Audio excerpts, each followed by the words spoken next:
I knew I was glad to be asked to sing the minor propers, but I knew that I needed to have a voice that's warmed up early in the morning. And I just wanted to talk to you about how I went about that, because you will have you all have that same situation where, as I mentioned yesterday, that the kids kept you up all night, or there was that dying parishioner or whatever, and you got very little sleep, and then it's 9 o'clock and time to sing. And so how do you get ready? And so here's what I did this morning quietly, because I was in a hotel with shared rooms. But what I like to do is to start with breathing. All right, and I would invite you to uncross anything that's crossed. Well, you can do this if you feel like you want to, but uncross anything that's crossed.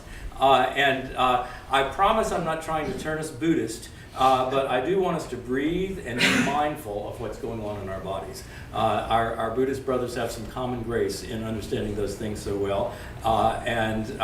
So what I'd like for you to do is just to begin by feeling your bones nice and tall, and then have a nice deep breath and feel it here. Breathe in and breathe out. And breathe in and breathe out. Yawn and breathe in. Yawn inside. Kind of sounds like the ocean in there. And keep that yawn as your lips are together.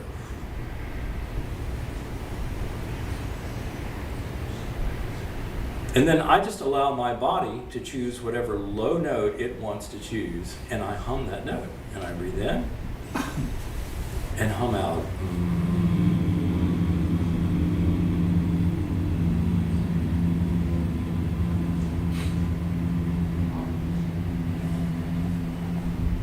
The space in my mouth is of cathedral proportions, because my tongue is down and my soft palate is up, because I have yawn position the whole time I'm breathing in and while I'm humming out. Let's do it again. Any low note doesn't have to be the same as your neighbor's.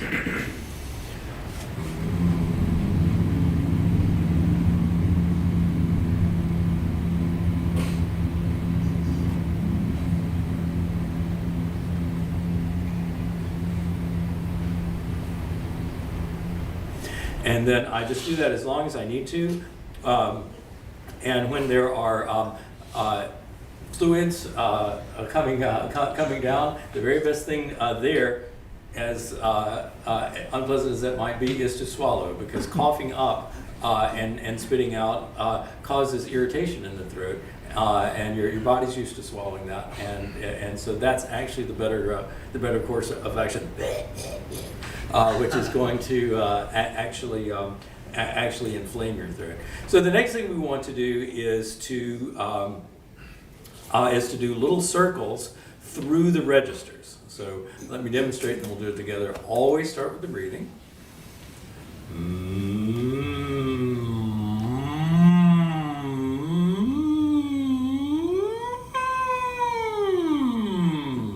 Now I discovered a little place where there was a glitch. Did you hear that little glitch in my voice? And so, those glitches happen in the connections between registers.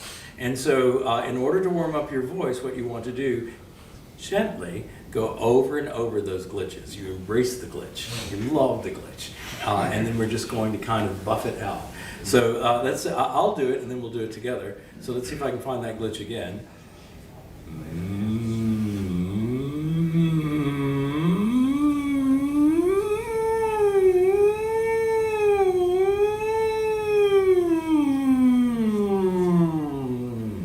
Reasonably successful.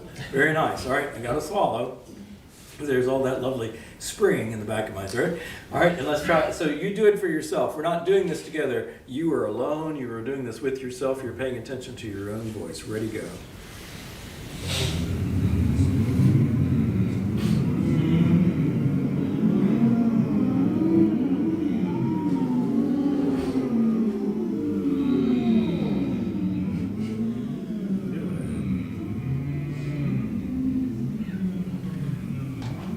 I also do this when I have a sinus infection. You'd be so surprised how helpful that is to loosening all that mess that's up there, and it does not require chemicals. So that's a good thing. My next step is always the nice warm shower. And the third thing is hydration, preferably water. And we need that coffee to get us going, and I certainly did that too, but preferably water. And those are the things that are going to most healthily get your voice. Notice I didn't start with, I started with warming up the low register, and then slowly, and then we spend a very short amount of time on that. I might spend a really, really long time. So that's thing number one that I wanted to talk about. Thing number two I would like to talk about is the note on which we speak naturally. Because you find yourself in the Mass speaking, and then all of a sudden you have to sing. How do those notes relate? Do you realize that you are speaking on a tone? In natural conversation, a typical male sings on the low law, or speaks on the low law. When you're in front of people, that might raise just a little, right? But again, we want to be aware of what that is. So let me see if I'm lying, or if it's true that I'm speaking on about an A. So here's where I'm speaking, and then I begin to sing it. Let's see if that's about an A. Why is the organ not working? Okay, so I'm all excited, I'm with you guys, and I sang a B, but it was really close, right? They're right next to each other. And if I were a little more relaxed, I would be down here. All right, and that's going to be exactly the same thing when you are projecting to your congregation. So now I'm projecting, the Lord is risen. The Lord is risen indeed. What is this note? Let's see what this note is. Okay, I'm gonna guess about an F, but I don't know. Oh, that was right on up there, halfway between a B and a C.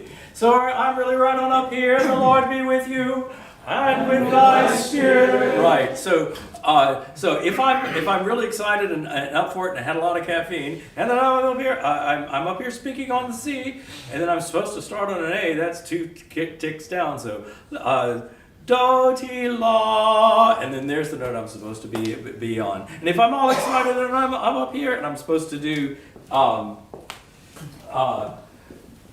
only mediator and advocate, that's way low. Oh, I got it. Yes, I love it. I'm not even a priest. Our only mediator and advocate. So I've been up here and I'm gonna, our only mediator and advocate. And I was feeling this up here in this register. Our only mediator and advocate. So you need to be aware of the approximate pitch at which you are speaking, and then compare that to where it is that you're going. All right, so those are my little bits of advice. I assume that changes during the day. It can absolutely change during the day. That's right, and caffeine and the good news you just got, the bad news you just got, the burdens that you were carrying for your congregation, whatever that may be. All of those things really affect me. But that's the thing about being a singer. We are our instrument, and whatever affects us affects our voice. And but again, just awareness of where am I, and why am I there, and awareness of how far is it to that pitch I'm supposed to sing from that pitch that I'm speaking, and just being aware that you are speaking a pitch, and giving yourself a little grace, from day to day because of all the things that are going on, but trying to get it right as best we can. Now, any questions so far on anything, on how to warm up, on how the voice works? Anything that we have discussed so far? Just watching you when you're warming up, you're holding your belly. When you're breathing in, can you just talk about how you're feeling that in your body? I can. So, I don't use this myself. I use this in teaching because I've got it down. But this is the very best way I have found to regulate the diaphragm and be sure that your diaphragm is going out when you breathe in and in when you breathe out. And I just put that book there, and I breathe in, and it goes out, and I breathe out, and it goes in, and breathe in, and it goes out, and breathe out, and it goes in. The naughty little secret, it's not really naughty, but it is a little intimate, is that there is more power with these muscles. And so once this is all the way in, if you pull in your glute muscles, there is more air. I will demonstrate this. No.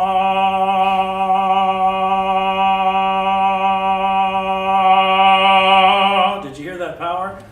That's because I used my lower support. This is our nice word for that, the lower support. And you can certainly use that lower support when you need it. And it is the way our body works. If you're gonna lift a couch, you squat and you breathe in, and you breathe out to lift. And you use your whole core all the way around. And it's the same for singing. Because singing is just another physical activity. Our sports happen down the hill at Woodbury Forest, and I always tell the boys you can use this up the hill in choir and down the hill when they're doing sports, and so that's how that works. Any other questions along those lines? How do you engage the glute muscles? Yeah. Squeeze your butt. So is there something in your stance though you generally do? So stance is a good thing to talk about. So a proper stance. First off, again, I'm not accusing you of this, Kyle, but we all want to earn our salvation and do it right. And there's not one position that's the right position. Actually, flexibility is where you want to be. Okay. That being said, you basically want your feet directly beneath your shoulders. But be sure that those knees are bending and that you can do a little bit of this, because if you do the tin soldier thing, you're going to have tension rather than relaxation. And if you do it too much in 5th grade in church choir, you will faint and fall down off the bleachers. I know this from personal experience. Actually, I didn't faint. I just headed right for the first pew and fell into the first pew with our drill sergeant of a choir director, Mrs. Goodner, saying, "Wallace, get back in that line!" And there I was passing out on that. She was like, "Oh," when she saw what was going on. So very important to keep those knees unlocked. But that's to answer your question. The feet go basically beneath right beneath your shoulders, and then every choir director's favorite image is that you are hanging from a thread. Did Jeffrey use it? Dr. Williams use it? You're hanging from a thread, and everything hangs down naturally in a straight line. So and all of these things and speaking and singing are no different. You don't all of a sudden change. You should be doing that to say the Mass. You know, all of those things should be in place. And before there were amplification systems, I love it when we don't have an amplification system. You simply had to be heard to the back of the room, and you had to project to the back of the room, and that's soft palate up and diaphragm, and where you need it, the lower support. And that will get you to the back of the room.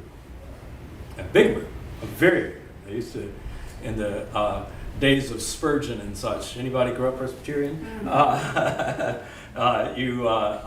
He didn't have any amplification. He got to the back of the room, thousands and thousands of people. So it's absolutely possible. All right. So question? Well, this is moving on a bit, and maybe you'll address Okay. it later. When we think about if we're chanting without accompaniment, do we pick the note that we're most comfortable with, or do we try and get to the note that's... So this is a musician's perspective on that. I am not an authority. But my musician's perspective on that is you should absolutely know what note you're supposed to be singing, and you should over time develop muscle memory to stay in the same key, because it affects how we are all feeling, because a different pitch is going to give a different feeling at that point. So you should know what pitch it is, and you should strive for that pitch, and over time develop the muscle memory to get that pitch. And if you can't, your organist will be delighted to slide you a little note. But rather than just picking it out of the air, again, as a musician, and to be honest, I grew up Presbyterian, and maybe it's okay. Maybe our Roman brothers would say, "Oh, it's okay, just pick whatever." But I know it's absolutely annoying to me as a musician And that being said, I personally can't do that without the pitch, so I'm very empathetic with a priest who can't just pull it out of the air. I totally get it. I can't either. You heard me giving myself the pitch for the minor propers, because I can do it sitting in this chair by myself in the room alone. I can get really close, but in the heat of the adrenaline of the moment, man, I'm high or I'm low if I'm trying not to be high. You know, I'm all over the place. And so I recommend knowing which pitch it's supposed to be and getting as close, and then giving yourself grace when you don't get it. That's what I say about that. And a related question, some of the hymns that shoot up to an E or an F, what are your feelings on if you have the capability on knocking them down a bit? You mean the organist? Yeah. Been known to do it. Okay. I work in a boys' school. It's legal. Yeah, it's legal. It's legal, absolutely. All right. So I thought we might have a look at Hymn to St. John, and have a look about how we might go about learning that, and in the process learn where do, re, mi, fa, sol, la, ti, do came from. And then maybe we'll go through, and I am open to whatever you would most like to hear. Then I thought we would go through and identify what those pitches are in the Mass, and any other questions you have about very specifically singing the Mass and how to do that. Okay, so give me just a little geek moment with my Hymn to St. John, and then we'll get to very practical stuff.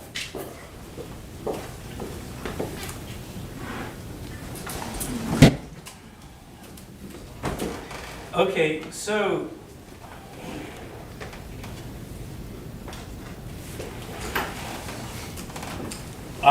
the Virgin Mary and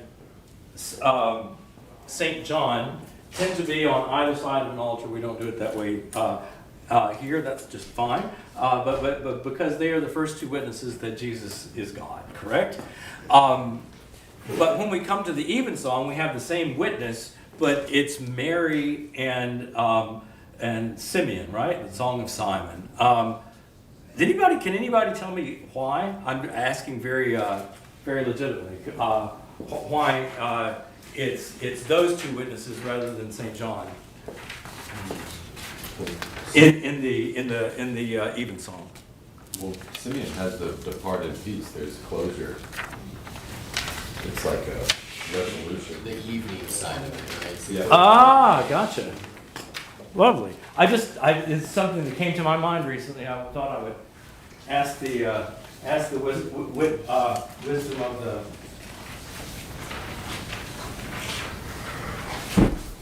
All right.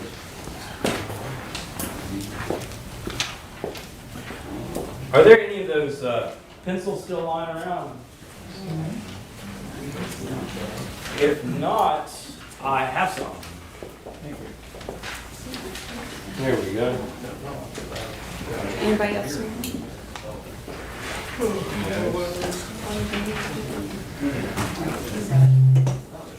Everyone sing for me. All right, so this is the first note of this this piece of music. This is a hymn to St. John and St. John the Baptist. I made sure which one it was. Hymn to St. John the Baptist, and that ooh was the original do, and that's our first note. So if this note, and what I want you to do is to write the solfege underneath each note. So if you come to a new piece, I want to encourage you to do that, unless you are particularly competent at reading Gregorian chant. I want you to encourage you to write it down. So if that first note, I'm telling you it's do, which pitch, which solfege syllable does this clef indicate for us then? Fa. It's fa. This is the fa clef.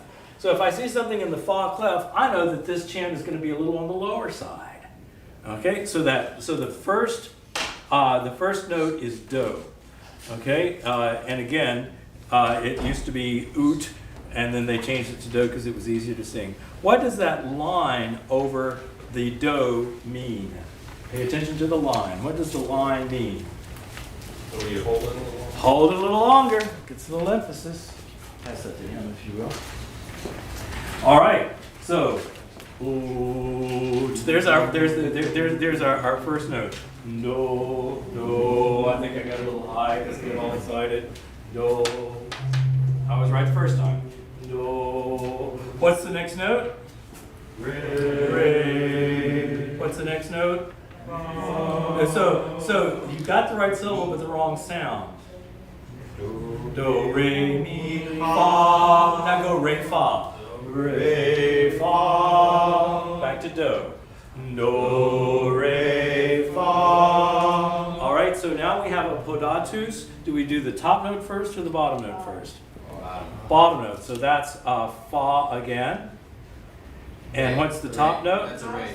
Ray, sorry. Ray. Ray, and then what's the top note? Me. And I just wrote them stacked like that. I don't know how you like to do it. And we end on Ray. Ray. Okay? So just always pitch hygiene. Let's be sure we're staying on the right pitch. Here we go. Let's try it. Do, re, fa, re, mi, re. One more time, just to be sure we've really got it. Go. Do, re, fa, re, mi, re. Add text. Utque ant laxis. And utque ant laxis. So the two notes together, the fact that they are touching means that there are two notes to one syllable. That's why they are connected. Just like a slur in modern times. Let's try it again. Go. Utque ant laxis. This is called slow practice, my friends. I entreat my organ students, all my students, to slow practice. We want to go in and just rush through it, but when you just go in and rush through it, you are not developing muscle memory, and often you're, or if you are developing muscle memory, that's the problem, and you're developing it wrong.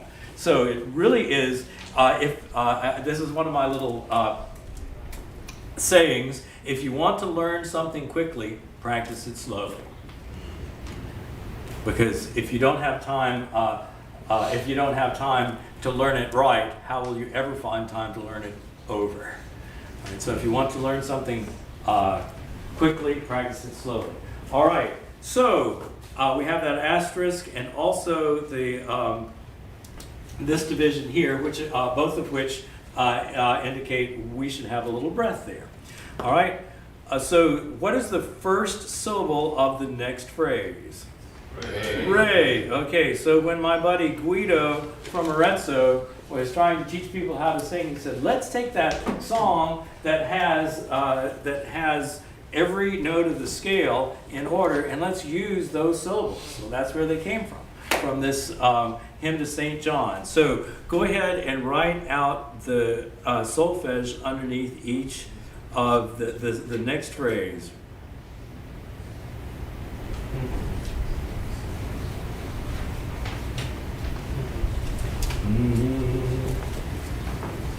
Yeah, so I'm sitting there with my pitch source. It might be my tuning fork. It might be my harmonica thing. It might be my app. But I'm just not allowing myself to be approximate on my own. I'm making sure that I have the right pitch. I'm not practicing it at another pitch level, but always the pitch level. Ooh, so there's my do, re. All right, so let's sing this. Re. Sing the second phrase on the solfege. Re, re, do, re, mi, mi. Do that again and breathe. Re, re, do, re, mi.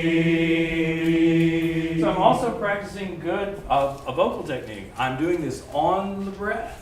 All right. So let's add So let's resolve with the words and go. Resonare fibri. Excellent. And so there is an accent on the na because there are accents in Latin. There are not accents in Latin, right? There are. Are there? Yeah. Really? But that's not why this But is not here. like that. No, yeah. Yeah. There is accentuation, but not. But not a physical accent. Right, Yeah, right, that's right. what I was talking about. So Sorry. this is just showing us that this is the syllable that needs to be accented. More importantly, what does that mean about the syllable that follows? It needs to be tapered. It is tapered. It is unaccented. Resonare fibris. And we're going to do that again for fibris. Ready? And resonare fibris. Great. Excellent. Let's do the whole line. Ut and go. Utque ad laxis resonare fibri. Oh, Salem would be so proud of you guys. So nice. Do we know about Salem? So some monasteries make bread, others make beer. Salem is the monastery in France that makes chant, and they have publish books, and their website is worth it. So here's a lovely story. I used to lead a language trip to France for the high school boys from Woodbury, and so I always wanted to go to Salem. So we packed them all in the van and went off to Salem to sit through these services, and they were really good to me. These boys, they were not particularly into it, but they knew what a Mecca it was for me, and so they were being really sweet to Hornady. And so we sat down, and there was this lovely mass. And it was wonderful, and then we got up and everybody processed out, and it was something called the Fête de Dieu, which translates as the Feast of God. And I was like, aren't they all? What do you mean the Feast of God? But anyway, so we go out, and there are the pedals with designs on the walkway, and we go back through the monastery doors where nobody gets to go, and we went into the altar. And there was another little ceremony there with more chanting, and it was wonderful. And then we processed back out of there, and everybody else processed to the church, and I processed the boys to the van, and we went and had couscous because they had had enough. But anyway, I can highly recommend Salem. You can do a retreat there for that matter. We have parishioners who have done that, and they are the authority on Gregorian chant. All right. So we've gotten through this first thing. I wanted to make one other point, and this is trying to teach you a lot actually about how this music ought to work. Now, so we've got utque aunt. What can you say about aunt? Is it the accented syllable or the unaccented syllable? It is the unaccented syllable. However, it is the higher note. So what's your temptation going to be? Accented. That's right. And so you've got to fight that. Fight the temptation. Resist the devil. Utque aunt. Do that with me. Go. Utque aunt. That sounded so beautiful. And you know what I have to do when I have an unaccented syllable, believe it or not, is pull that diaphragm in. Utque aunt. And I'm engaging my diaphragm. Do that. Try that. And go. Utque aunt. Yeah. Let's do the whole thing. And go. Utque aunt laxis resonare fibris. All right, so we have ut or do, re, and the next one starts with me. Let's put our our solfege in. That squiggly note is called a quilisma, and you need to write down its solfege too, because it's a note too.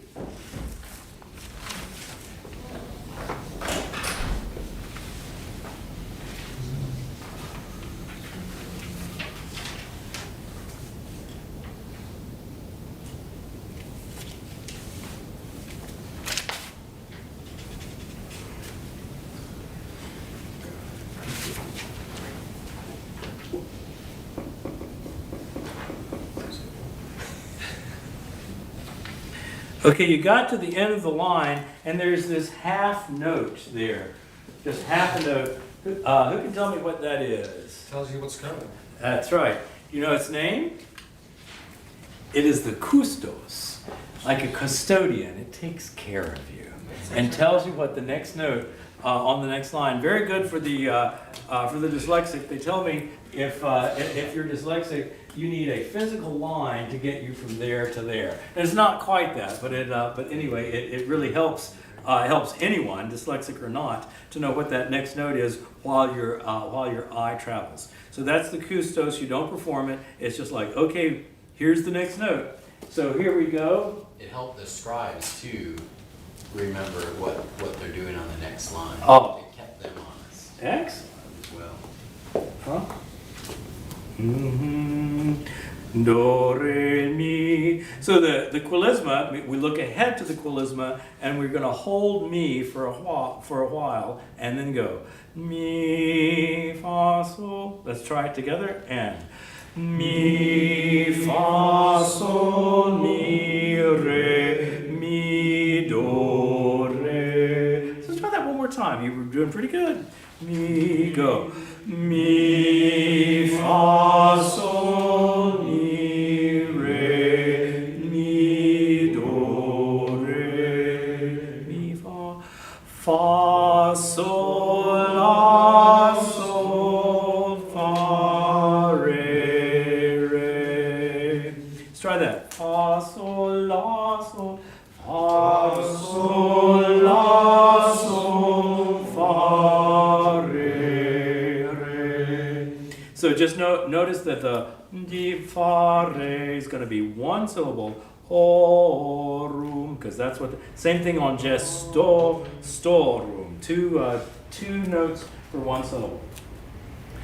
So mir, mira.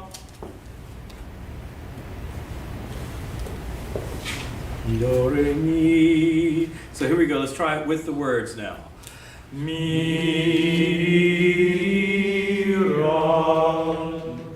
gestorum, famulituorum. See, at this tempo, it's not boring. I promise you, it's not boring.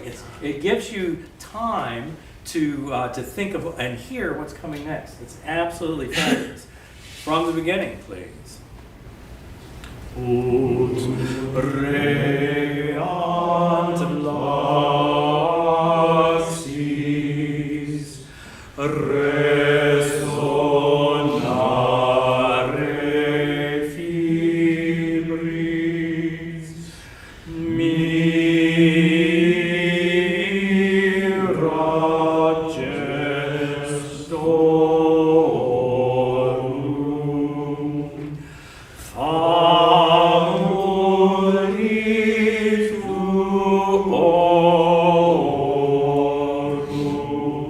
Good. So we've got our do or ut, re, mi, fa. So that fa on the famulituorum. Now our sol. So let's write it in the next one. Sol, la, sol.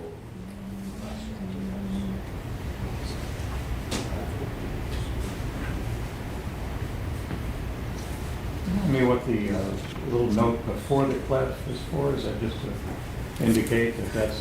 That's a different clef. So without that, that's a C clef. With it, it's a F clef. Oh, okay. It does look like a note. Smart guys. So here's how you'll never forget it. Uh-huh. Looks like an F. Okay.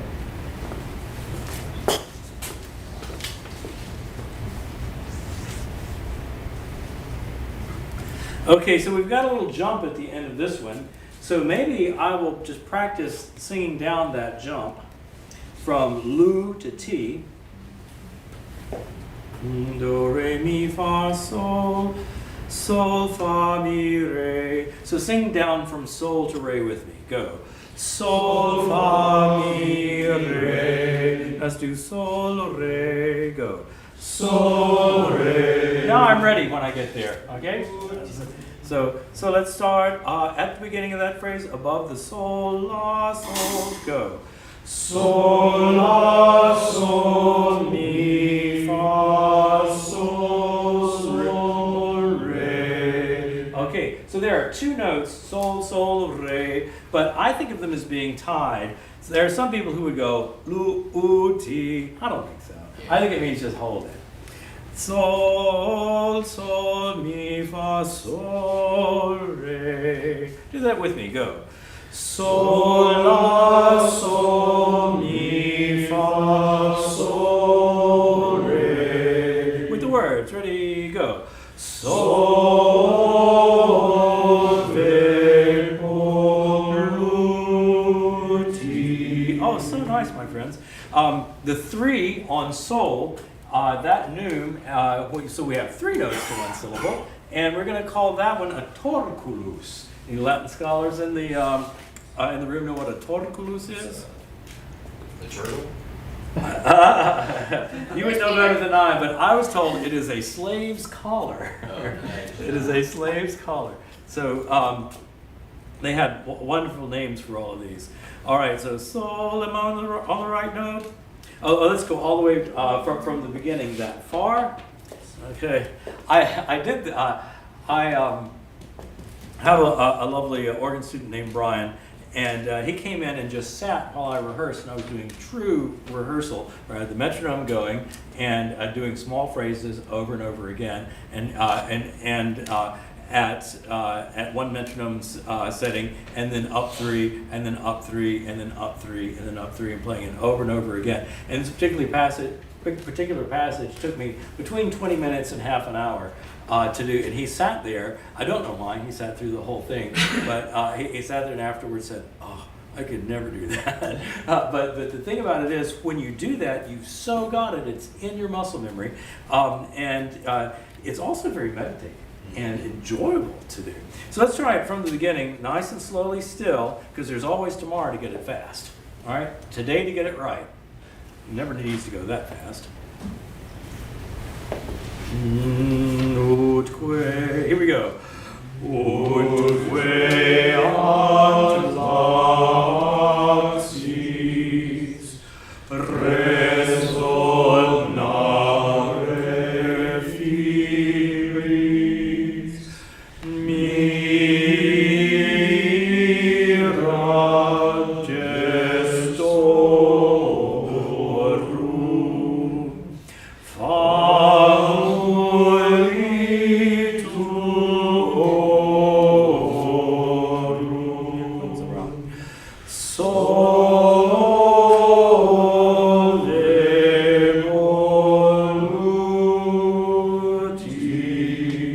Okay, so now we've got to get all the way up to la from re. Re, mi, fa, sol, la. So do that with me. Re, mi, fa, sol, la. Re, la, go. Re, la. That's right in that solfege. La, sol, la.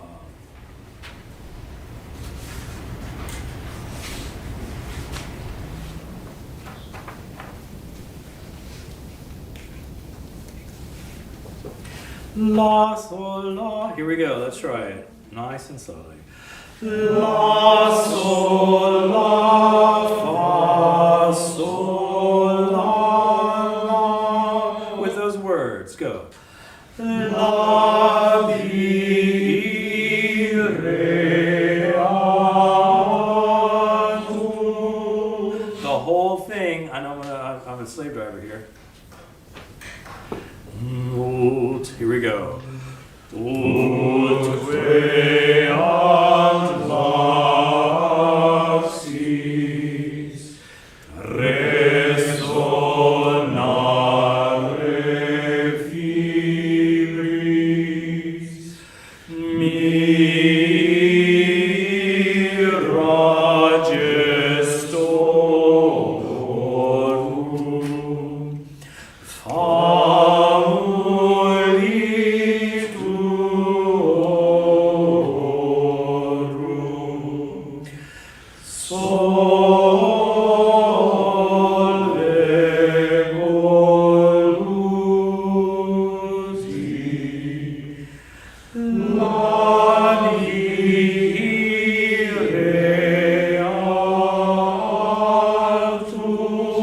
so this song only covers 6 notes of the scale: ut or do, re, mi, fa, sol, and la. And so there are 2 more. Well, there's 1 more note, and it's the and we call it. They call it C. We often call it T these days to distinguish it from sol sharp, which is C in modern solfege.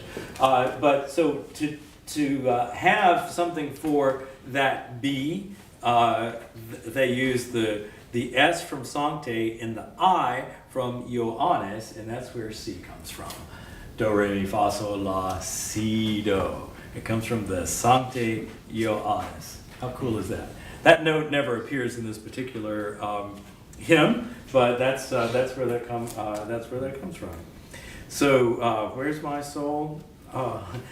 Next to God. The Lord's. Sol, la, la, sol. So we're going to write in sol, fa, re. Do, mi, mi, re. Mi, mi, re.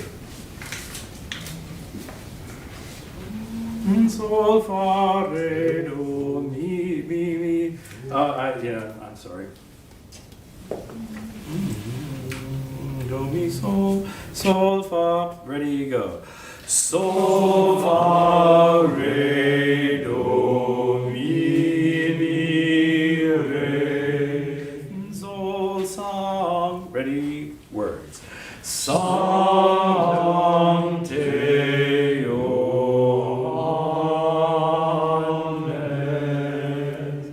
The whole thing. All right, so now we have learned the notes for the whole thing.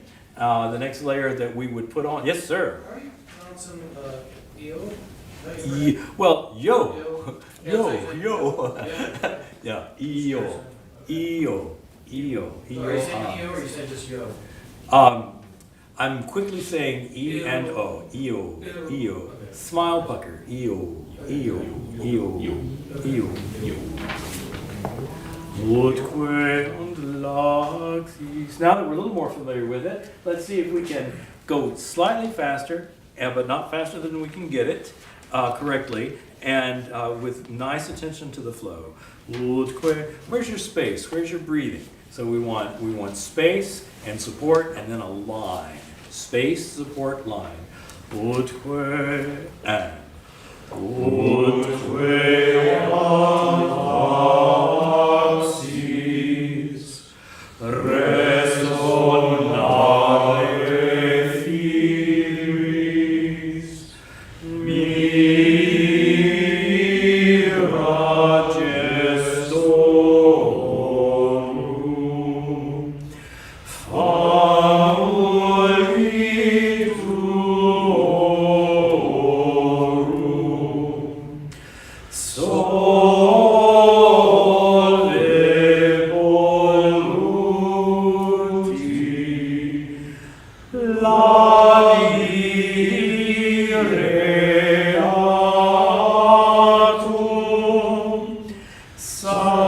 Sancte Ioannes. So I can highly recommend that you look up recordings by the Abbey of Solesmes. You are going to find slight differences in vowels. They are French, and they sing Sanctus, Sanctus. Sanctus Dominus Deus Sabaoth, Plenis, and it has a very cultural color there. But what I'm giving you is Italianate vowels. Because those are a little more standard, but I love France. I happen to speak French, and I like that quirky color. But we generally use Italianate. I generally use Italianate wherever possible. You know, there's a different flavor for Latin, whatever language you're doing. Not that Kyrie eleison is Latin; it's Greek, of course. But the Germans say Kyrie eleison instead of Kyrie eleison. And so if you, Westminster Choir College, where I went, really taught that to really have the right color for a piece in Latin, you ought to use the Latin pronunciation of the country, of the native country of the composer.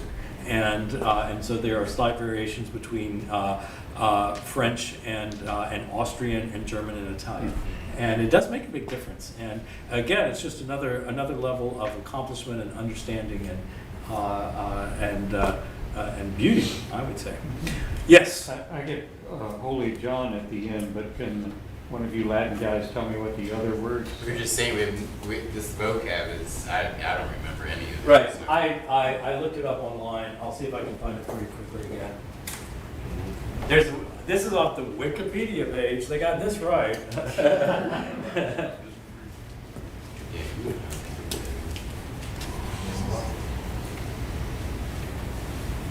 Okay. Yes, here we go. Hymn to St. John. Heal our. The ending is Holy John, heal our. Polluted lips. Yeah, right. That's exactly what it is. Yeah. That's exactly what it is. I did look it up, and I was not as thorough as I might have been. Oh, come on, Wikipedia, where are you? You're always up there when I don't want you, and now, come to St. John, I'll write you in. Wikipedia. No, it's not really. All right. Here we go.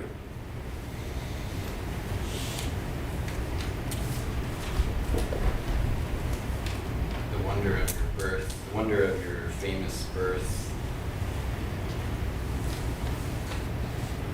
It may be translated, so that your servants may with loosened voices resound the wonders of your deeds, clean the guilt from our stained lips, O St. John. Say it one more time.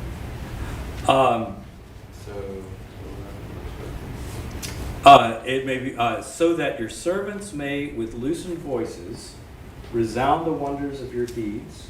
Yeah, that's the Mirigastorum from the Torah. Clean the guilt from our stained lips, O St. John.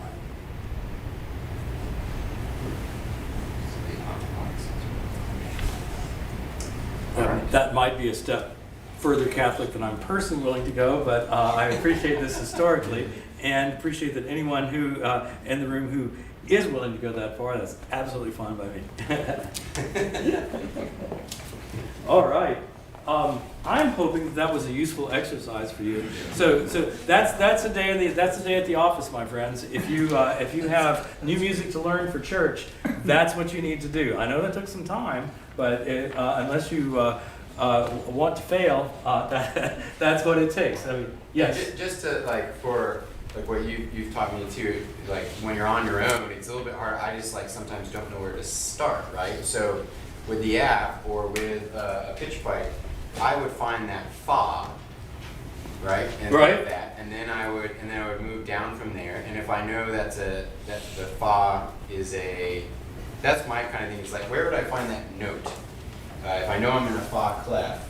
Okay, so if do is C. Right, so this is easy enough.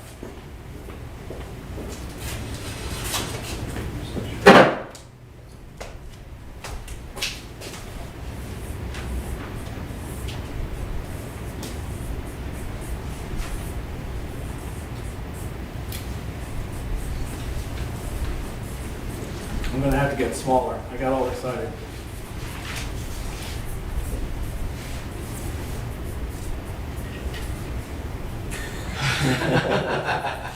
There it is. That's how you know. All right. Okay. And then So- you so- use your pitch pipe That's right. to get the tone. So I would, if I want to, so if I'm in the fa clef, as we are, and I count down and I see that it's fa, mi, re, do. My first note is do, that's a C. I look on here, it says C, and I go, and you can, if you need to, you can go, oot, que, aunt, sorry, la, ah, sis. You can do that if you need to. I do need to, yeah. Yeah. Oot, que, but okay, which brings us to the next thing. You know, the more you know. The more you know. So, if you sing do, re, do, mi, do, fa, do, sol, do, la, do, ti, do, ti, do, la, do, sol, do, fa, do, mi, do, re, do. And then you begin to memorize those intervals. Let's do that together. And do, re, do, mi, do, fa, do, sol, do, la, do, ti, do. Now backwards. Do, ti, do, la, do, sol, do, fa, do, mi, do, re, do. Perfectly fine to look at it at first, and then you want to be able to do it walking down the sidewalk. Do, re, do, mi, do, fa, do, sol, do, la, do, ti, do, ti, do, la, do, sol, do, fa, do, mi, do, re, do. And then there are patterns within that you can do, and the chords are, if you do every other one, you've got the chords. Do, mi, sol, sing that. Do, mi, sol, re, fa, la, mi, sol, ti, mi, sol, ti, fa, la, do, sol, ti, re, la, do, mi, ti, re, fa, do, mi, sol, do, mi, sol. And so these are the chords. You have that first note we call the root. Because as we're building the chord on that, it's built by every other note, or in thirds, we say, and the middle note is the third, and the top note is the fifth. So I train my choirs over time to say, okay, you guys sing do, you guys sing the root, you guys sing the third, you guys sing the fifth. Usually I do. You guys sing the root, you guys sing the fifth, and then tune that third in the middle, because that's the way it goes. You guys sing the root, go do, do. You guys sing the fifth, sol. I'm going to park the car, mi. And there we have the major triad. Okay, and do, mi, sol, and then the minor triad is re, fa, la, re, la.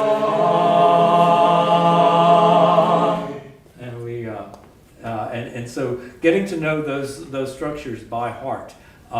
Maybe I should give you that list too. Yeah. And then again, and join a choir. Is there a community choir you can join, or go sit in with your, your music director would love to work with you if you have one of those, or organist or whatever. They would love to do that. I love doing that.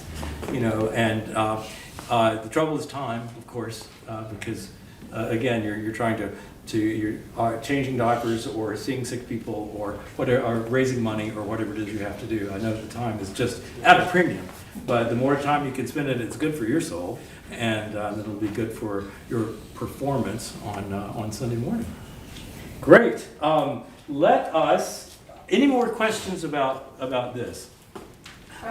Yes. And I know I'm not the only instrumentalist in the room. If you're used to a certain note structure and not solfege, then how do you help the brain get more flexible? Because looking at an F clef sort of blows my mind because Right. I'm a C instrument. And I'm like, wait, that's not do. Do's on that other one. I just went through that. I erased it all and started over. Yeah. Not to mention you only I mean, I have didn't 4 know if lines. there's an easy way to try to get the brain more flexible that way. You simply have to do it, but I'm sorry that this is so scribbly. Is there a better one? I think that's the only place that I did that. But yeah, but it doesn't have all the lines. But the way I think of it is that I don't think that the clef moved. I think, okay, if we're using the F clef, then we just printed those 4 lines. 1, 2, 3, 4. Sorry, those 4 lines. We didn't move the clef. We just Printed it. printed those 4 lines. The clef didn't move. Okay. Or if I'm using the C clef, but you're used to a G based. But that fa clef is just the bass clef. Right. It's the same thing. Yeah. I'm a treble instrument, so I. Oh, gotcha. So you need to learn to. Even I have found there's an app that lets you drill note identification across both clefs. Mhm. I'm Caleb, if I haven't met you. I've been learning the organ for the past year. Oh, you're Caleb. Yeah. More comfortable on the treble than the bass also. Yeah. And so I started just by, Does it happen to be musictheory.net? I don't recall the name. Musictheory.net. But I find drilling is just, that kind of ramped up my initial exposure to the bass clef. And then just practicing music on a Right. weekly basis was the thing that solidified it. What did you say, music theory? Musictheory.net. Totally free, totally wonderful. Musictheory.net. It's not going to give you news, but it will certainly teach you excellent music theory. Excellent music theory. All right. Other questions about what we've talked about heretofore? All right. So we're not going to spend hours and hours on this next part. I just want to go back over the things about the Mass. Those points. We really covered these kind of here and there. I want to do them in a row for you and ask any other questions you have about singing the Mass. Let me find my Mass card. It's not really my Mass card. I hope I put it back. Oh, look at me, I'm predictable. Yay! Okay, and here's what I'm talking about. Knowing which note, let's get those notes back up here.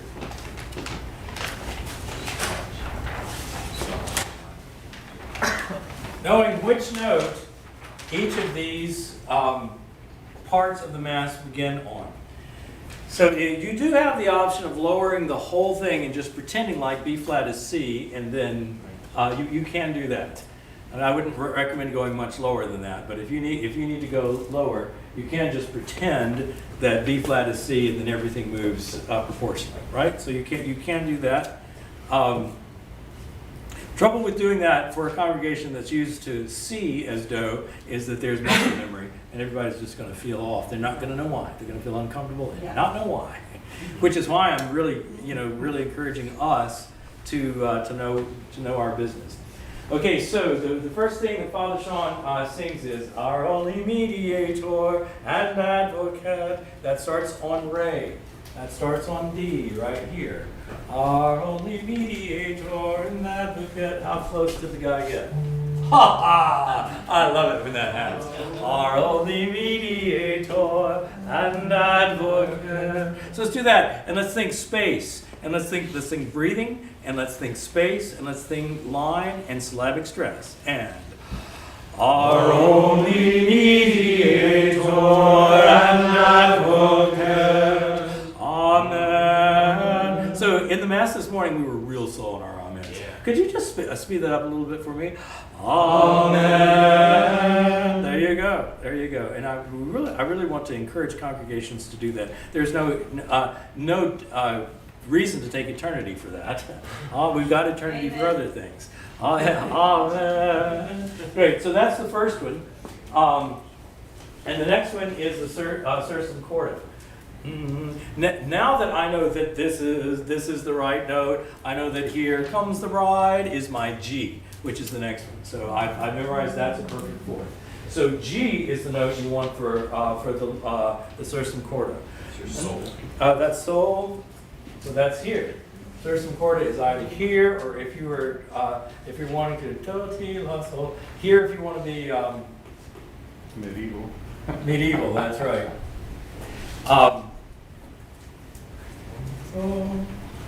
And now you've got to now you've got to think that you're in Mixolydian, and it's going to be the Lord, the Lord. Let's try it. And the Lord be with you. Right. Yeah, I do appreciate eternity, but there's casserole in the oven. Let's go. And the Lord be with you, and with thy spirit. Lift up, even longer. Lift up your hearts. We lift them up unto the Lord. And I'm serious. This idea of of raising your hands to God at that point is really helpful. We lift them up unto the start right at lift up your hearts and lift up your hearts. All right, so everybody in this room is fine in that trust yourself. That sounded beautiful. That's not too high for you. It's really lovely. There was nothing, and I'm critical. And there was I was not. Oh, that poor fellow, bless his heart. There were no bless his hearts in that. It was really, really good. You bless my heart a lot. All right. So so now here's another important part. It is meet and right so to do. So that ends on a fa on an F, and then you need to start on the sol. So I'll be the congregation. It is meet and right so to do. It is very meet, right, and our bounden duty.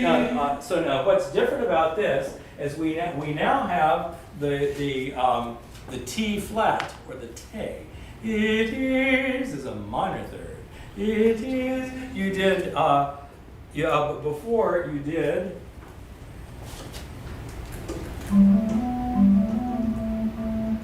Oh, sorry. I'm so wrong. So it goes up to the C. It is very meet, right. So it is starts on la, starts on the A. It is very meet, right, and our bounden duty that we should at all times and in all places give thanks unto thee, O Lord, Holy Father, Almighty, everlasting God. Therefore, with angels and archangels. And another thing I'd like to just point out, it is perfectly fine to do angels with the schwa. That's a style. Personally, I prefer angels. Just that's a personal preference. Angels, absolutely, you can defend that. But I like the gels. With angels and archangels. Here we go. With angels and archangels, and with all the company of heaven, we laud and magnify thy glorious name, evermore praising thee and saying, Sanctus, Sanctus, Sanctus. If we had days together, I wish we did, I brought them, but we're not getting around to it. Liber Cantualis, Solem, has the greatest hits of Gregorian chants, and it's called the Liber Cantualis. And it looks like Cantor Wallace, and I always have jokes with my students about, yes, I can, but anyway. anyway, it starts with the Missa Primitiva, and when we do this again, we'll learn the Missa Primitiva together, because from the Gregorian notation, and I can recommend that to you to learn that, because you will learn the most primitive form of the Mass, and everything that we're doing somehow descends from that first one, and I would highly recommend that. So the reason,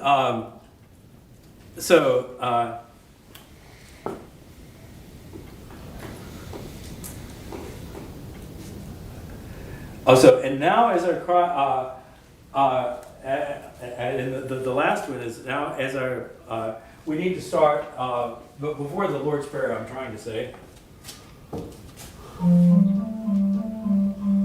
We are bold to say, so here we go. We are bold to say, Our Father. So what comes right before that? By whom and in whom, right? Before that is the peace, Therefore, as our Savior. and then and then the let us pray.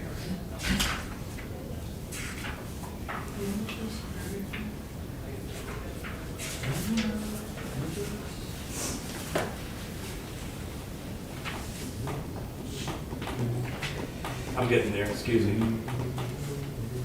There we go. You think I know how this goes by now.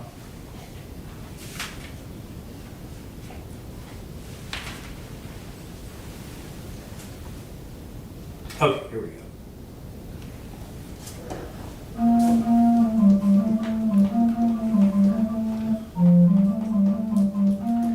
So, if you're going to pull it out of the air, I'm going to recommend the B flat here. That's not what we just did. But I'm going to recommend the B flat, by whom and with whom, because it goes so well. If your Lord's Prayer is accompanied, that's in F.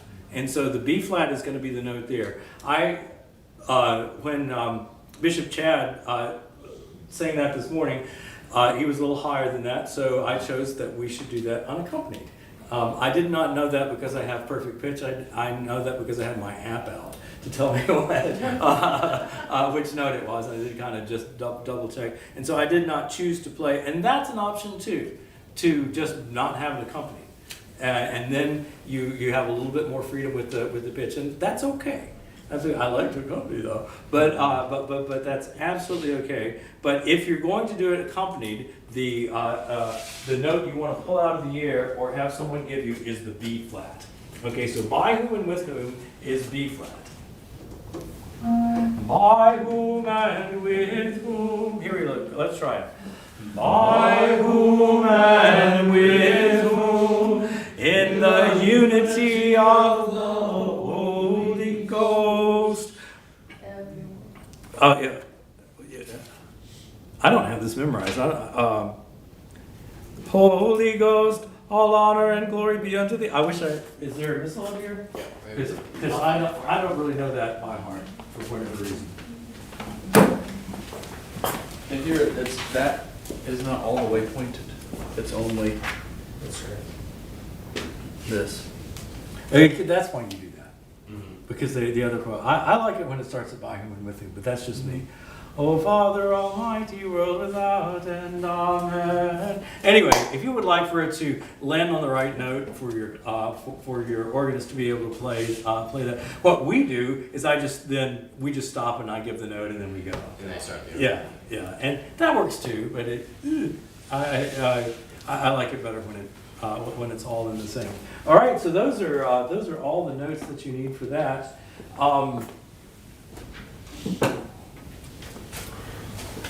What else can I tell you? Maybe I'll end with this, and then if we're done a few minutes early, hopefully they won't cut my pay. So every one of the modes has a final, that's the last note, a dominant, that's your recitation tone, and emotive content. All right? And so I will prove this point by singing the 11th century version of the Credo, and then the 17th century version of the Credo in Gregorian chant. All right? So tell me how this makes you feel. Let me see.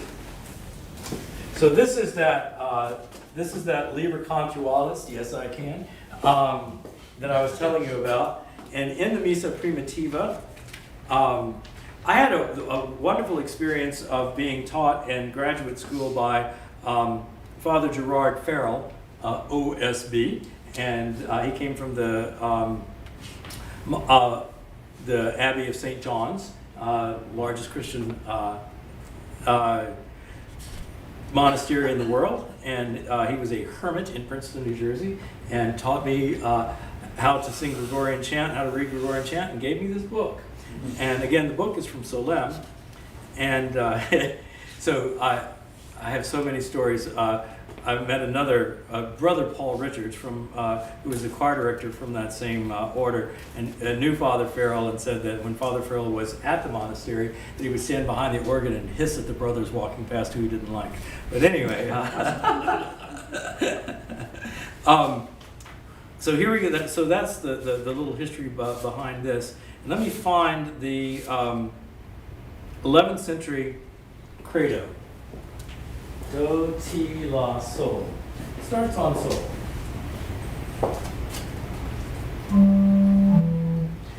Credo in unum Deum, Patrem omnipotentem, Factorem celi et terre, visibilium omnium. All right, 11th century. Now let's listen to what it sounded like on page 54.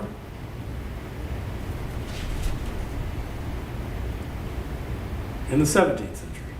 Credo in unum Deum, Patrem omnipotentem, Factorem celi et terre, visibilium omnium, et invisibilium. How did those people feel about God? Right, as opposed to Credo in unum Deum. This is a penitent person. Okay, that's and then the other is a joyful person. Do you feel how strong that emotive power is? And that's just because the first one is in Phrygian, and this one is 1, 2, 3, 4 in Lydian. This one is in the Lydian mode, and so Phrygian, they're half step apart and yet worlds apart in how they feel, and so this is why it's important to pay real close attention to the music because it is so powerful, so full of. I feel like the music is very intertwined with the Holy Spirit, who when words aren't enough, take over for us with groanings too deep for us to understand. I'm going to let that be my parting shot. Thank you so much for letting me read this.